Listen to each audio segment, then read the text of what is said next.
this video, I'm going to use PySpark to read a CSV file and do some data exploration. Well, what is PySpark? PySpark is the Python API for Apache Spark, which is a powerful framework for distributed data processing. Apache Spark was originally written in Java, but they provide APIs for languages like Python and Scala, so we could use them without actually learning Java. Distributed processing or distributed computing is nothing but multiple servers or nodes work together to process the tasks in parallel. If you look at the Spark architecture, you have the driver program, Spark context, cluster manager, and worker nodes. So the driver program is the main controller of the job, distributing the tasks to the worker nodes. Spark context is the core entry point for Spark functionality. It acts as the gateway between Spark application and the Spark cluster, handling the connection, job scheduling, and resource allocation. Cluster Manager is a system that manages resources like CPU or memory across a cluster of machines and schedules jobs. Each worker node is a physical or virtual machine which executes tasks on partitions of data.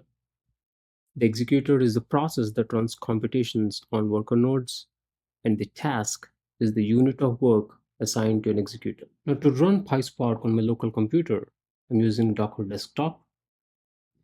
It has Docker containers. Each Docker container has a specific functionality, like a master node, worker nodes, a Jupyter Lab server, and so on, to simulate distributed architecture. I ran the containers now. I'm using a Jupyter Lab server on my local host to run PySpark and do some data processing.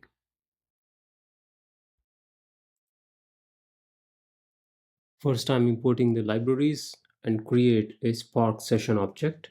I imported a Spark session and creating a Spark object. I'm giving the app name as Read CSV data. I'm connecting to a Spark cluster which is running in port 7077. I'm configuring the executor or worker nodes, each with 512 megabyte memory, and creating get or create method to create the Spark object. Okay, there is a syntax error here. I think app name, yeah, this works fine. So now we created the Spark object. Let's read the CSV file.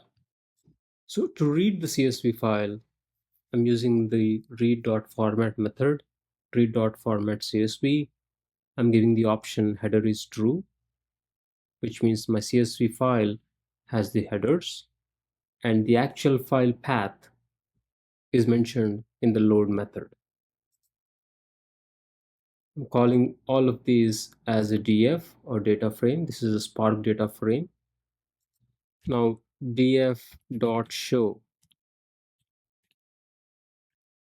gives the first 5 entries of this data. Now let's check the schema.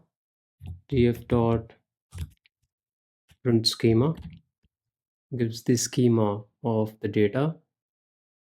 We have all these columns: show ID, type, title, director, cast, country, date added, release year, rating, duration listed in a description. Each data type is given beside the column names, and nullable is true means that column can have null values. Now there are two columns, date added and release year, which are actually date types, but it is inferred as string. So I want to change the data types of date added and release year. So to change the schema, first I imported some functions called toDate and call. I imported from pyspark.sqls.functions, and I created a new data frame df new and changed the data types of these two columns. The reason I created a new data frame is because Spark data frames are immutable, which means once they're created, you can't change them in place. So any transformation, like converting to data types, always creates a new data frame. So that's why I created a new data frame and changed the data type. So to change the data type, I used with column method and I gave the original column name. I used this function toDate, and column is the existing column date added, and this is the format of the existing date. If you look at the head, you could see September 25, 2021. This is the date which is already in the data frame. So I'm specifying the data format here, and the release year is only the year. So I'm casting it as an integer.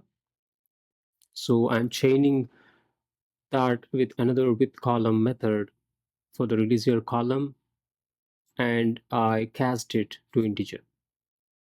After doing that, I'm printing the schema once again to check whether the changes we made are reflecting or not.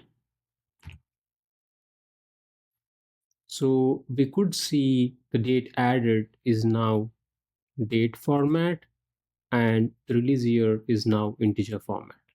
Now, while reading the CSV file, you could also give some optional parameters so that whatever you want to do can be done while loading the file itself. For example, option header or true, we have already seen. The next option is null value is null. So if the CSV file contains null in one of their values, by default, it will be taken as a string by PySpark. But if you provide this option as null value is null, then they'll be treated as null values. And then you could give an option of date format. You could give an option of escape quotes is true, which is like if the text contains inverted commas, then you are essentially telling it to parse the data by considering the inverted commas. And then you could define your own schema and then input that into the schema option. You also have an option of inferring schema. So PySpark will infer the schema from the data. Either you could give this or you could give this, and you could load the data. These are the different options which we could give beforehand while loading the CSV file into the PySpark. That's all for this video. Thank you for watching.